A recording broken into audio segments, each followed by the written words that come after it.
ايه ازيكم؟ يا ترى مين الست دي وايه اللي حصل معاها؟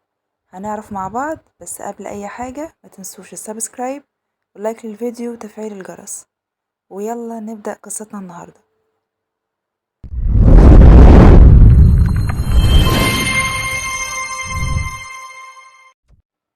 انا النهاردة جاية احكي لكم قصة غريبة جدا حصلت في سنة 1951.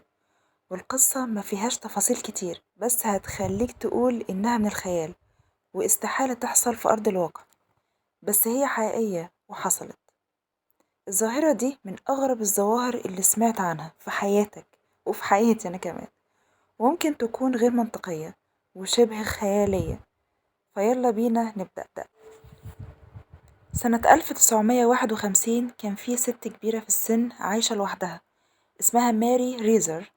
الست دي اتوفت بس بطريقة غامضة جدا في يوم من الأيام، وبالتحديد يوم 2 يوليو سنة 1951.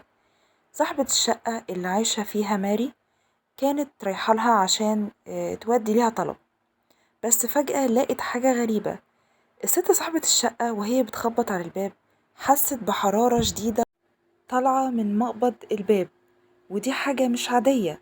فصاحبة الشقة بلغت الشرطة، والشرطة أول ما وصلت كسرت باب الشقة عشان يتفاجئوا بكوم من الرماد في ركن من أركان الشقة.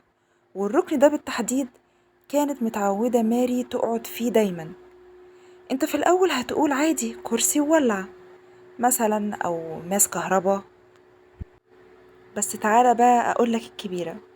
هو فعلا الكرسي اتحرق، بس مش لوحده. الكرسي اتحرق وماري كانت قاعدة عليه، لأن بقايا الكرسي كان فيه بقايا من أجزاء ماري.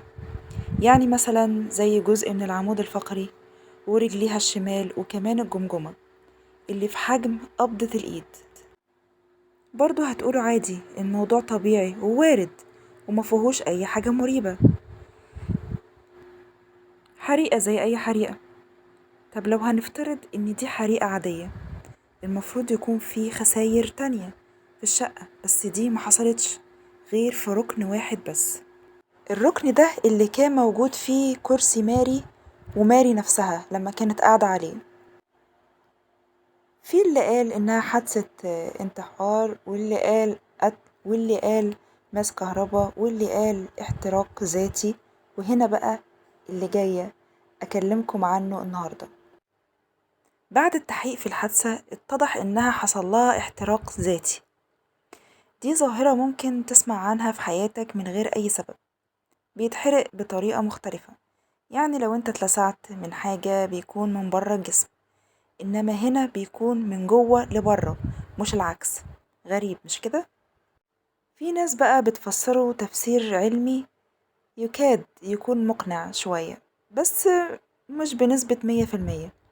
والتفسير ده إن في تفاعلات بتحصل في جسم الإنسان بتأدي لإنتاج حرارة عن طريق الدهون، والدهون دي بتبقى زي البنزين، فبتمد الحرارة والنار، فبتحصل اشتعال يطلع لبره لحد ما الجسم كله يتحول لرماد. الغريب بقى إن كل الحالات اللي حصل لها الاحتراق الذاتي كانوا شبه بعض، زي مثلا أجزاء من العمود الفقري والرجلين والجمجمة. ودايما اللي حصل معاهم الظاهرة دي ستات وفوق ال60 سنة. أنا طبعا مش فاهمة، ولسه الموضوع كبير ولسه فيه أبحاث ودراسات، وهنشوف العلماء هيقولوا ايه في الآخر عن الظاهرة دي. وبس كده، قصتنا خلصت. أشوفكم في قصة جديدة. كان معاكم ميرا، في رعاية الله.